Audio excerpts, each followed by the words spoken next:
Okay, babies, ngayon magbabasa tayo ng Honey Rabbit. What a fine day, said Father Rabbit.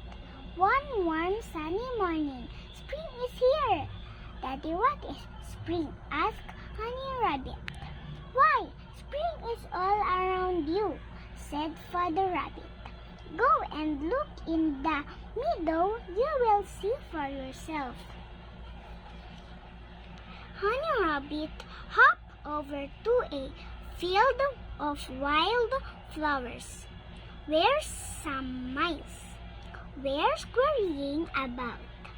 Hello, mice, said Honey Rabbit. Can you tell me what spring is? Spring is when the flowers grow, said a small brown mouse, and we can look for berries to eat. Honey Rabbit stopped at the pond. What is spring? He asked a turtle. Spring is when the air is warm, said the turtle, and I can sit all day in the sun.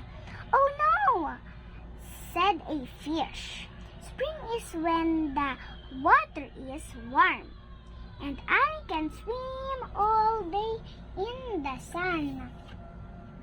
Then Honey Rabbit saw a blue jay. What is spring? He asked. Spring. Ay, ano nga ulit to? Ulit.